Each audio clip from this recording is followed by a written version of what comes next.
this song of Sizokala Skizobay. Sizokala Skwazevane. Elelema umale magase kuma. Skwazevane. Elelema umale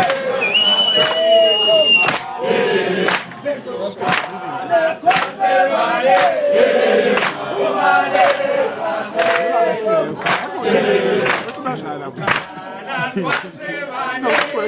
Elelema umale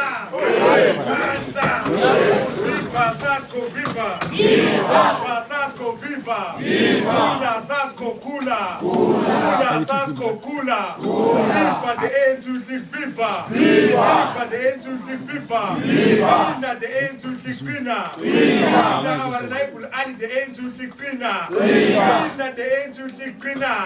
Long live the white say long live! Long live the white say long live! Hands off former NWC member of SASCO Comrade Floyd Shivambu! Hands off! Hands off! Hands off former NWC member of SASCO Comrade Floyd Shivambu! Hands off! Hands off! Hands off! President Julius Malema! Hands off! Hands off! Hands off! President Julius Malema! Hands off! Hands off!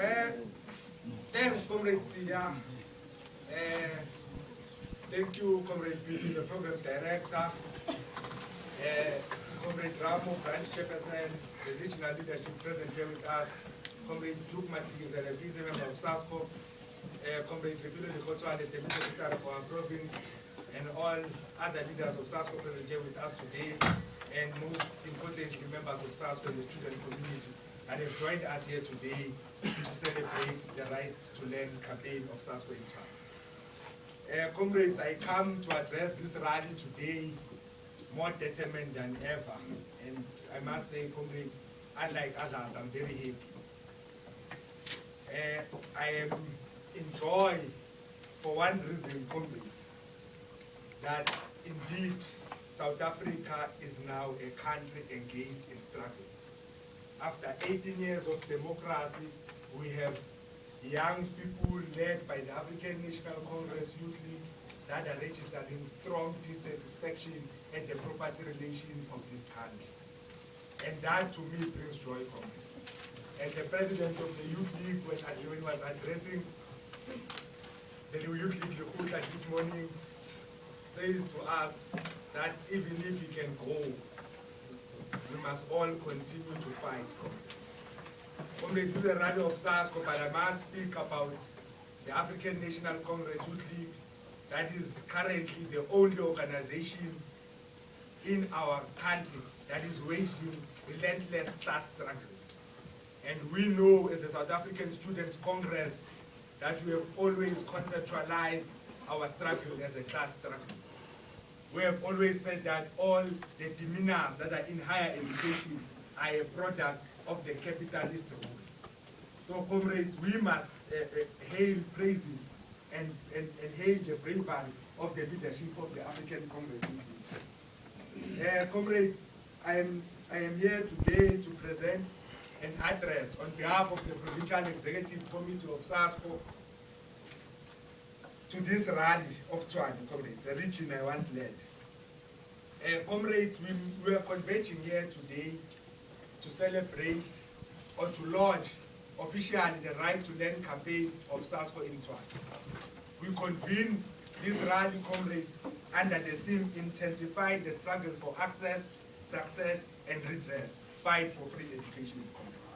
Comrades, the struggle for access, success and redress is a historic mission of SASCO.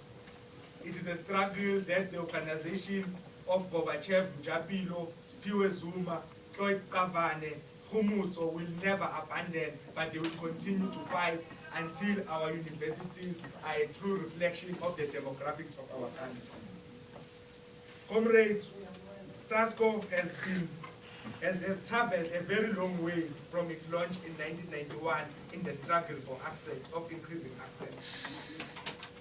We must remind members of SASCO, in particular those who are called born frees, Because those are the people that were in universities. Comrades like Comrade Ndumiso Mokako were born in the 1993s, 94. They might have not had the opportunity to capture our history correctly. But they must be taught today, comrades, that we come from a history in South Africa where only 50,554 black students were registered in streams of higher learning. That is in 1983, comrades. And 126,609 whites were registered in universities, comrades. Comrades, when you study the ratio, you would understand the abnormal situation that confronted South Africa at that particular point in time, in particular higher education. This suggests that all of us today, it was not a very regular phenomenon that black students would gather in a gathering like this, comrades, in any university before then. These are genuine struggles and these are victories of SASCO, comrades. But comrades, we must also not be complacent and take to oblivion the reality that as an organization we are confronted by many challenges and we must continue to struggle and we must beware of the road that lies ahead of us. We have not yet arrived, comrades. It is not yet Uhuru. If 420,000 matriculants that matriculated last year will not access higher education. That should conscientize the majority of us, in particular SASCO members, to go and wage a relentless struggle for access to higher education.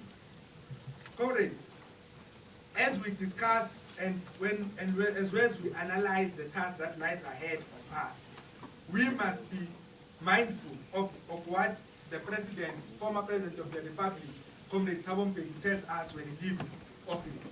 He says to us, the road might be long, the inclination too steep, friends will be made and enemies will be end, but everybody who loves his or her country and its people ought to confidently say, wrong has been going on, let's protest. We ought to show our impatience with the system that exploits and commodifies education. We must also not only declare, but also show our absolute loyalty to our people. This code, comrade, must be a code that continues to inspire members of SASCO to wage a relentless struggle and a protracted struggle for free education. This code, comrades, informs members of SASCO that in the struggle for free education, you will be called names, but you must not despair. In the struggle for free education, you will make friends and you will make enemies. But until free, quality, higher education is available in South Africa, we shall not stop at anything. But comrades, to think of free education in isolation to basic education will be a very vital blunder on our side. As we discuss the issue of free education and driven by our motto as an organization that we are members of society before we are students. We are not born students, comrades. We must meet some certain requirements to be students. When you are born a member of society, and you must wage struggles in society to transform society itself and higher education in particular. When we analyze, comrades, in the previous Provincial Executive Committee, the state of basic education in South Africa, we reached a conclusion, comrades, that majority of our people, in particular those who fought relentlessly, your comrade Oliver Tambo, comrade Walter Sisulu, comrade Anthony Lembede, will be appalled if they were to wake up and see that in South Africa today, the legacy that Hendrik Verwoerd left for us when he said, when I have control over the native education, I will reform it so that the native will be taught from childhood that equality with Europeans is not for them, close quote. That system continues to perpetually enjoy support in the Republic of South Africa. And as members of SASCO who are conscious activists of society, we must be concerned with this state of affairs in basic education. Comrades, in 1994, when the ANC government took over the state, there was a huge infrastructural backlog in basic education. the way the schools of Karankua are and the ways of schools in the Pretoria East are. There were serious disparities in terms of infrastructure. Comrades, these disparities in infrastructure were informed, comrades, by the fact that the apartheid government spent 146 rand on the education of a black child, while they were spending 1,211 rand on the education of a white child. This is almost 8 times what they spent for schools in Karankua, your Mamelodi, your social media.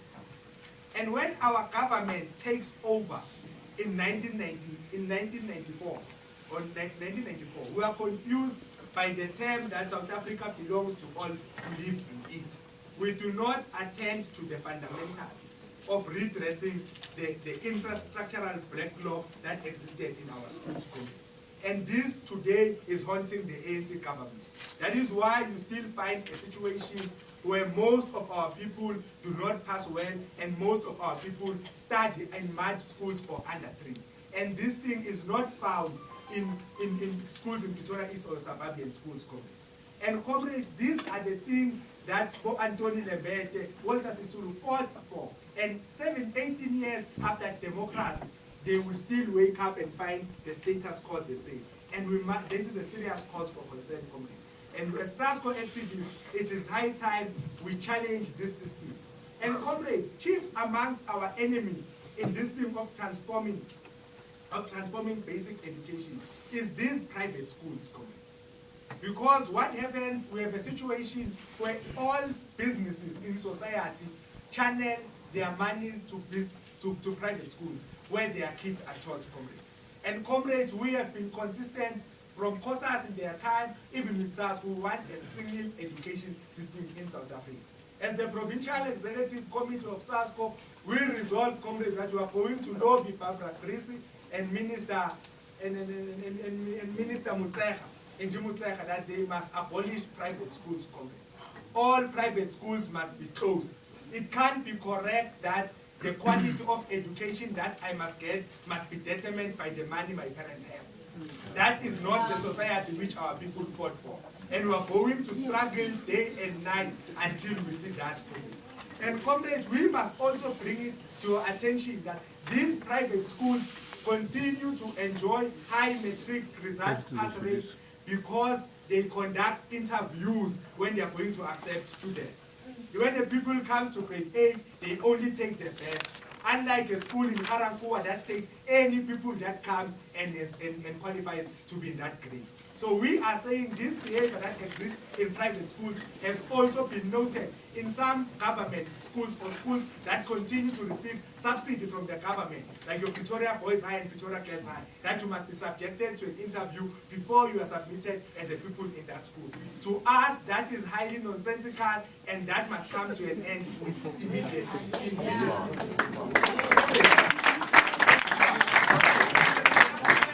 The Provincial Executive Committee of the South African Students' Congress, we want to salute the matriculants of last year, in particular the working class matriculants, or matriculants that are from working class background, that studied with hungry stomachs at the time, that braved the stress of unemployed parents, because of parents that are entrenched because of the global economic crisis of last year.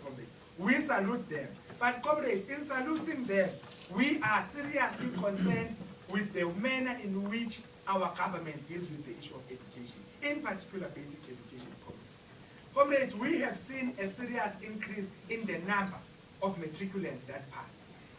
But we are concerned as a Provincial Executive Committee about the quality of matriculants they produce. There is a very abnormal practice of 33% pass, comrades. Where in the world are you seeing people passing with 33%? We will never be a successful nation if we glorify mediocrity, comrades. We must say to the basic education that we must take back the pass rate to 50%. It can't be correct, comrades, that at basic education you pass with 33. When you go to university, you are expected to know half your work. That is why there is high dropout rates in first years. It is part of these reasons, comrades.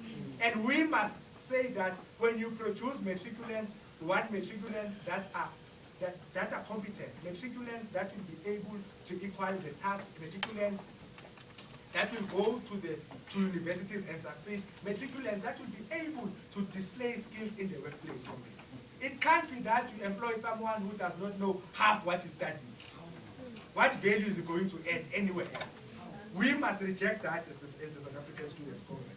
And comrades, we say again to Comrade Barbara Greasy and Comrade Angie, we have noted that the schools, mostly whom are private schools, and secondly, former more deceived schools, have access of qualified and competent teachers. And we are saying there must be teacher redeployment.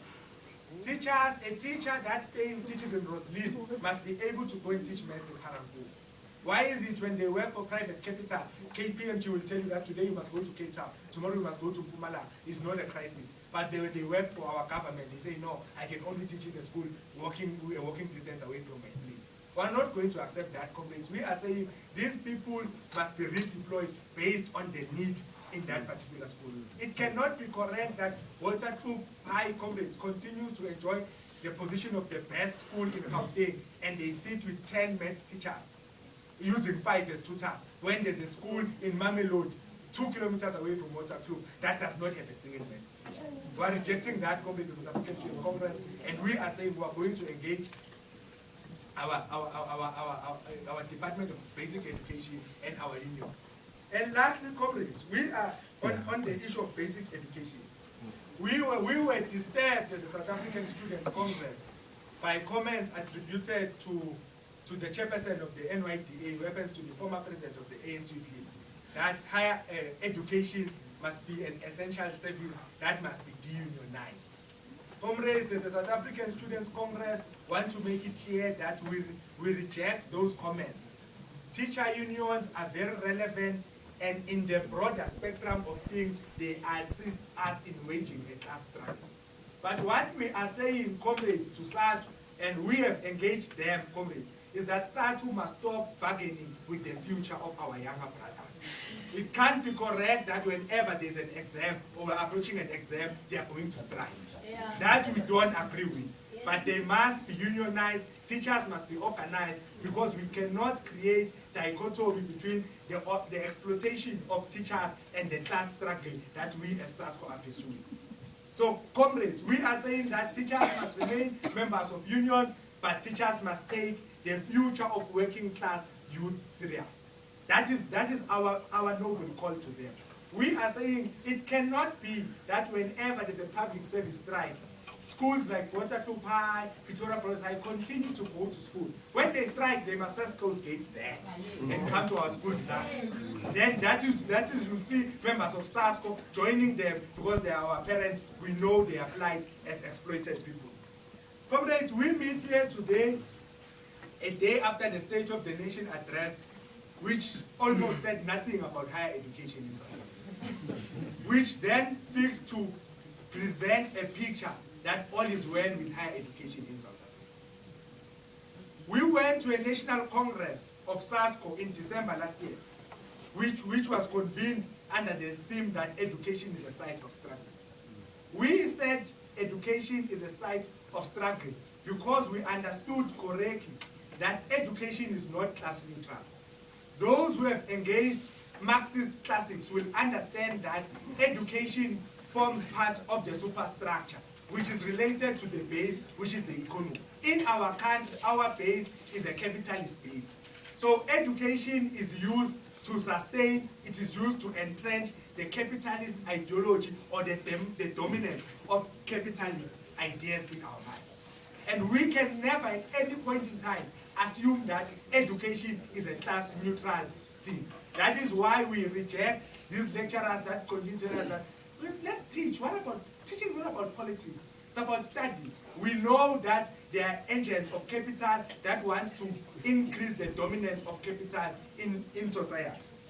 Comrades, we have, as an organization in that congress, realized that access to higher education still remains a privilege in society. It is only a few that still access higher education.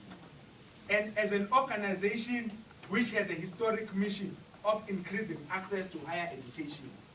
We must be concerned with that. As an organization that is concerned with increasing access to higher education, we must be really concerned. What is happening with the 420,000 young people that did not make it to FET and higher education? So, comrades, this shows that the work that lies ahead of us is a lot. And it's a very serious task that we must take very serious. And it requires strong branches of SASCO, comrades. Not a branch of SASCO that will take years to mobilize students to come to a rally of SASCO. Comrades, also, our problem in higher education of high dropouts still remains. And the unfortunate thing that continues with the pattern of this dropout, comrades, is that there's a class issue and there's a race issue. If you go to most universities, the highest number of students that are excluded are black students from working class background. And that to us must be a cause for serious concern. And we must wonder what happens to these students because they did not get their degrees, those that fall on their ways.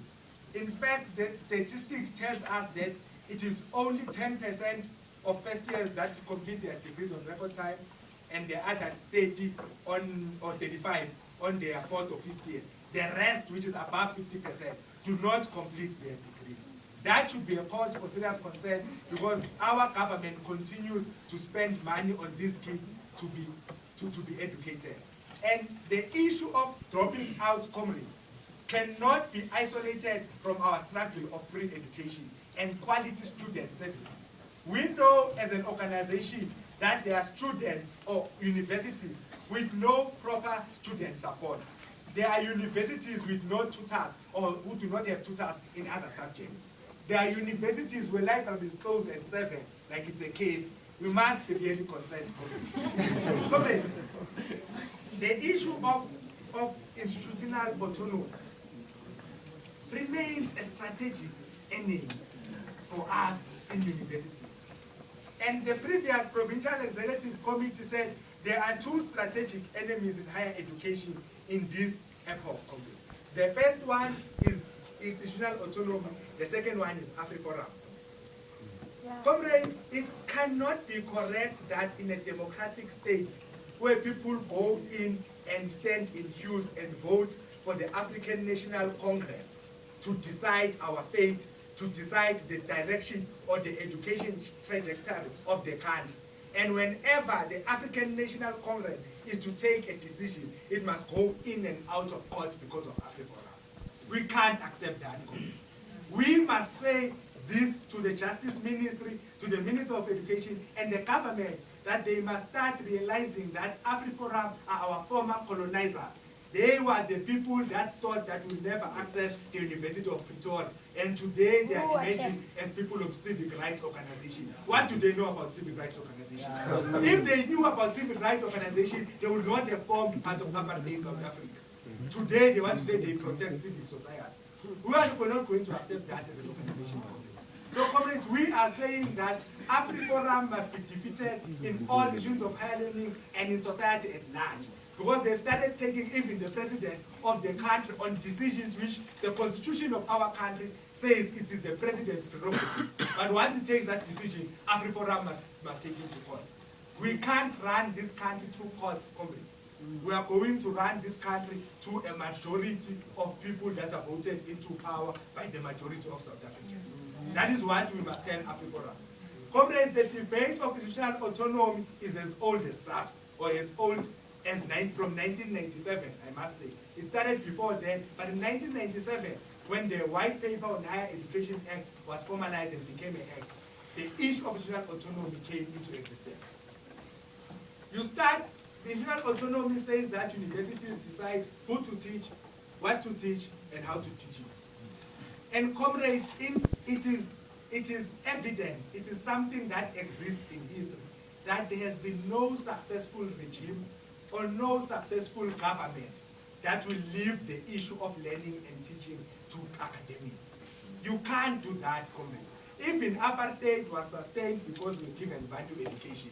were told that we must learn that we'll never be equal to white people. Why can't the ANC government take control of our education and teach our people ideas of equality and teach our people how to share in the country's economy? We must take charge of the education complex. It cannot be left to academics, because for crying out loud, our history still dictates that most of our academics are the people who ran institutions before 1994. And we must be concerned as an organization, comrades. So, comrades, we are saying the 1997 Higher Education Act must be amended, in particular the part of institutional autonomy. This institutional autonomy, comrades, is used to limit access to higher education. As things stand today, if you go to any university to do an engineering degree, the requirements are not the same. You go to VET, they want an A in maths. You go to TAFE, they want a B in maths. You go to UCT, they want a C in maths, but all of you are going to be engineers. There's no sense in that thing. And we must reject it, and that is what institutional autonomy requires them to do. You go to VET to pay 7,800 registration. You go to TAFE to pay 2,500. You go to UJ, you pay 3,000. But we are told that higher education is the same. The quality must be the same. It is even inconsistent to their own capitalist principle. When you look for Albany bread, comrades, it is 10 rand in all shops, unless these are ones that are exploiting our people. But more often than not, the same. So, comrades, this issue of institutional autonomy must be correctly attacked, and SASCO must strengthen its research unit for us to be able to defeat this institutional autonomy. Comrades, we are again, as an organization, saddened, and I am sure that Steve Biko will be appalled if he was to wake up, by the death of a parent in UJ who was queuing for education of his son. But as an organization, we salute that mother. She was a very courageous mother who cared about the future of his son. But comrades, we are saddened that the hands of the Zuma government and that of Minister Nzimande have the blood of that woman in their hands. That we must say.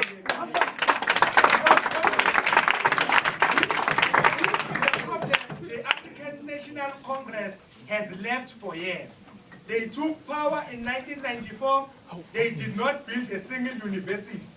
They closed down teacher colleges. Instead, they built malls and said that is development and social development.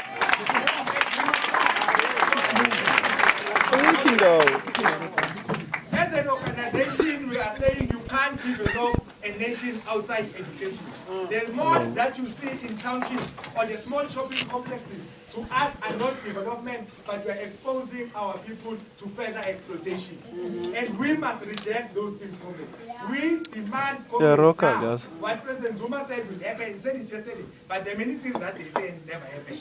They said yesterday that the issue of building a university in the Northern Cape and in Mpumalanga must start. And we are saying, community, we want to see it starting this year.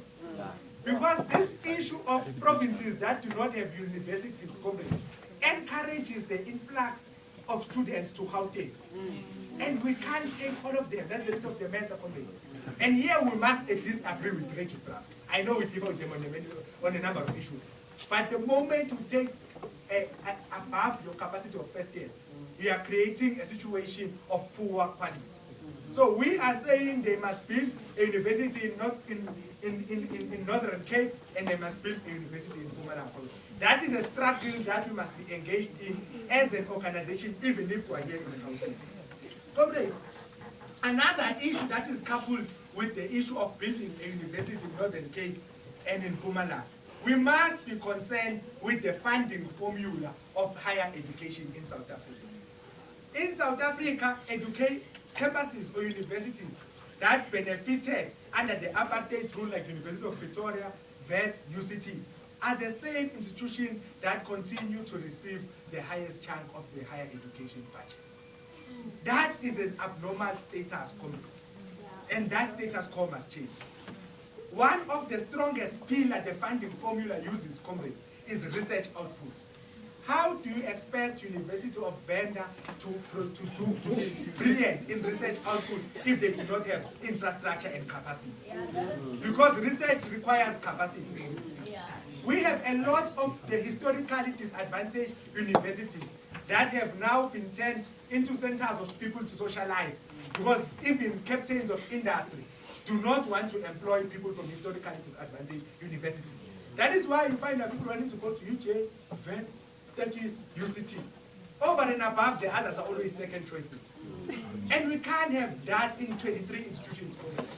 We are saying the infrastructure at the University of Limpopo, both MEDUNSA that is going out now from the Ramo, and the infrastructure at Zululand, the infrastructure at University of Venda must be upgraded. In fact, if it was according to us, the Department of Higher Education will not fund University of Pretoria for the coming 10 years. They have said it categorically that they have surplus in revenues to run themselves for 60 years. They must take that budget and take it here, take it to University of Limpopo, take it to Zululand, so that we have proper universities where people, because you find people from Empire, a person that will be walking to school, saying that I rather go and pay a flat in Pretoria for me to study in a reputable institution so that I can get a job. And that is abnormal, and it tempers with our spatial development. So as an organization, we must vigorously engage the policy that deals with the funding formula of higher education in South Africa. Comrades, our struggle for a central application office continues, comrades. We are saying that the issue of application forms being sent to 23 universities at a fee is used to exclude our people from higher education. If you calculate all how much forms are or applying to university in South Africa is, you get to a total of about 3,600. You are still in matric, you must pay 2,600. You must send a form to take his 250, VAT 400, yeah, 200, TUT 200. It's abnormal, comrades. We want one application office. And that application office must have provincial application offices, provincial offices. And in those offices, comrades, it must be made clear that as soon as the central application office kicks in, the requirements to do courses must be the same. Yeah. It can't be that to do medicine here, you require 82. If the kids, they say they want 46. What madness is that? We must reject it, comrades. So as soon as the struggle of a central application office is won, we must deal with the issue of entrance requirements. Comrades, our struggle for free education must be intensified this year. The National Congress and the National Executive Committee said to us that this is a year of heightened mass action in demand for free education. And we must do that unapologetically, comrades. We, comrades, our only cry to the ANC government that we demand free education like Brazil, Greece, Argentina, and Finland, amongst others, comrades. And comrades, there is a very scientific relationship that exists between a country that has got educated people, its productivity, and the growth of its economy. If you look at all the countries that I've mentioned, in particular Brazil, you have Brazil, you have Russia, you have Finland, and Greece. Greece is almost outside, but the other three are third world countries like us. Or in England. When you look at those countries, comrades, the development in those countries is ahead of us. And chief amongst that is that because their government has taken the issue of education serious. It has invested in people that will do PhDs, it has invested in people that will do master's degrees, so that they can be able to advance the country through research and development. So we must, comrades, fight for the issue of free education. The issue of students going to classes on an empty stomach must come to an end. Our people must be given free education that allows them to have 3 meals a day. Because we have always said that we accept what NSFAS is doing, but we know that NSFAS is reformist in nature. Whereas NSFAS itself is administered differently in different universities. Where in universities where they still oppress black people, you'll find a situation that most of them are excluded. So, comrades, we are saying that the issue of fighting for free education must continue, and we must continue as vigorous as we can be this year. the funding of free education must come from people who earn a lot. Yeah. Comrades, there are many South Africans who earn more than what is required to live in South Africa. There are many South Africans who earn 500,000 per annum. What are you going to do with that money in a country where people live on 10 rand a month or 11 rand a month? It can't be correct, comrades. So what we are saying is, that you must tax everyone who earns above 300,000, tax them for free education. Yeah. You can say for every rand that is above 300,000, you tax them 80 cents. We agree with that as an organization. We are also perplexed, comrades, as an organization, if not what the comrade of mine would say, flabbergasted. And the excessive salaries vice chancellors receive in the face of financial exclusion. These people have the temerity of taking home 2.6 million a month, while a student that can prove that I have no parents, I am only raised by a grandmother who earns pension of 1,010 rand, thus we cannot access higher education, but with a very thin conscience takes 2 million and go and spends it with his kids. It can't be correct. We are also saying that there must be a commission of inquiry into the salary of vice chancellors. Then they must be kept covered. If they want to be captains of industries, they must go to private sector, not service the public sector, in particular, such an important tool of development, education. If one feels that with my qualification I can be a CFO, it's fine, go to MTN, go to SASCO, leave higher education. Higher education must be left to competent academics, competent patriots, people who understand that this is not the business of making money, but it is the business of developing a nation. So, comrades, we as an organization must vehemently oppose all SRCs who sit in council. When financial statement comes and the vice chancellor earns 3.5 million, what is he going to do with so much money? We must reject it and tell them that this is unacceptable. Because year in, year out, our students cannot register. Year in, year out, many of our students go home, have to pay to the areas of Eastern Cape, KwaZulu-Natal and Mpumalanga because they don't have money. And we must bring that to an end. Comrades, as an organization, we've always said that universities are a microcosm of society. When you look at the university, you are looking at what happens in society at large. And we are aware that as South Africans, that we live in a country that is confronted by a very sad triple devil. It comes in the form of unemployment, inequality, and poverty. And these three things are interconnected. Comrades, we live in a country where unemployment rate is about 6%, according to what COSATU tells us. We are going to believe they're not the government because COSATU is employed with all of the working class. And about 70% of these unemployed people are young people. We live in a country where poverty is just rife. Majority of our people live at 333 rand a month. When you divide that, it goes to 10 rand, if not 11 rand a day. And that is only a loaf of bread. You don't buy electricity, you don't bath, you don't buy condoms. Don't eat bread, don't drink. That is the reality that confronts a majority of South Africans. And if we are to go back to what the spot document of SASCO tells us, it says to us that the fundamental contradiction in society is the one of class. And it finds its dominance, or it is seen in society, through the issue of race and gender. And as an organization, we must be clear that we understand fully that the issue of unemployment, inequality, and poverty are byproducts of the capitalist mode of production. We can no longer be apologetic about that. We must begin by categorizing the state or classifying the South African state as a bourgeoisie state or a capitalist state. There's nothing developmental about this state, comrades. All they say that is a developmental state, it is just to convince us to vote for them.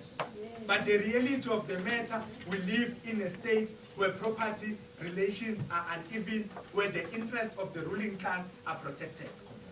And that should be a cause for serious concern to us. And we would know, comrades, that in a society, in a capitalist state, the government that we go and vote for every 5 years serves as nothing but administrators or administrators of the affairs of the capitalist class. That is what Marx teaches us, comrades. And we have seen it, comrades, with the African National Congress government, which have got piles and piles of commissions of inquiries, testing reports that say South Africa is able of delivering free education and it needs it today. But because the capitalist class says that once you give them free education, we are saying that you're going to have 100 actuaries and won't afford to pay actuaries the excessive salaries we're paying them. You must limit them, make the education more expensive. They are rejecting that because the capitalist society is not comfortable with it. We are, comrades, in a situation where the country is at an economic crossroad, where we members of SASCO, the society at large, led by the African National Congress, of course, must have a discourse on the economic trajectory of this country. I am saying the society at large, SASCO, led by the ANC comrades, because it is almost evident to all of us here, in particular the report that was released last week about nationalization of mines and other commanding heights of the economy, that we can no longer leave the debate of economic freedom or the debate of the economic path the country must follow to those who are beneficiaries of the system, most of whom are found in government or in tenders. We must be clear about that, comrades. We must take these things upon ourselves as members of SASCO and start having an honest discourse on this matter. Comrades, we have a situation in this republic where we must call Comrade Donald for an economic endeavor, which we'll call Kempton Park 3. Because we must admit, comrades, that when we went to Kempton Park during CODESA, as an organization, we lost too many things. The NDR just off-ramped, comrades. We lost it there in Kempton Park.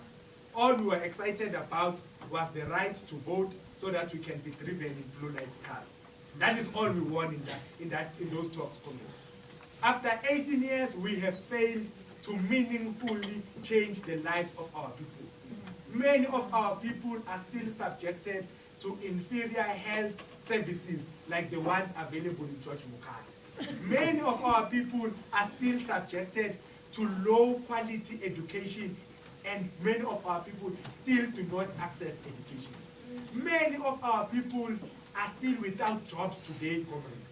Yet when RDP was adopted, chief amongst the things mentioned was that let us use education to develop human resource capacity of South Africans so that we reduce unemployment. And 18 years after democracy, we are almost still, we are almost there, or if not worse. We have not moved. There's not been any significant change. And that should be a cause for concern. So we are saying, comrades, the ANC government must convene all South Africans. We go to Kempton Park. It's round 3 now. I'm hoping that we will negotiate on the terms of the working class. Unlike when we wanted political power, we negotiated on the terms of the open owners.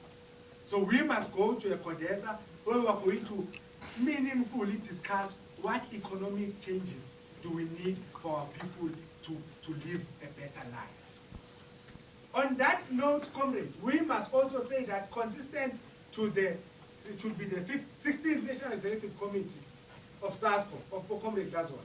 We support the call of economic freedom by the African National Congress. We feel that nationalization of mines must happen immediately.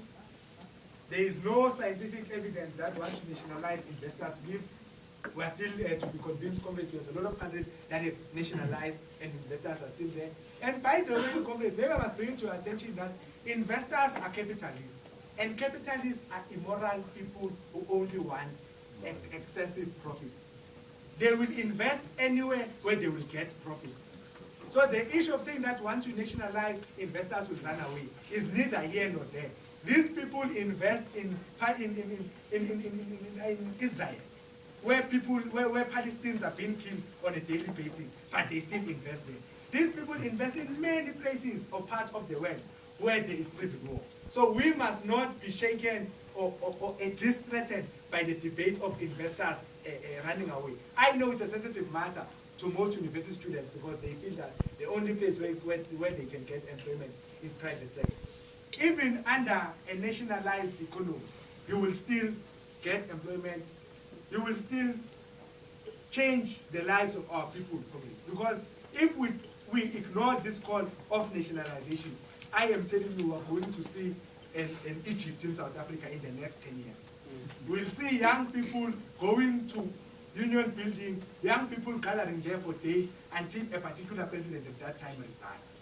And that is not what we want in South Africa.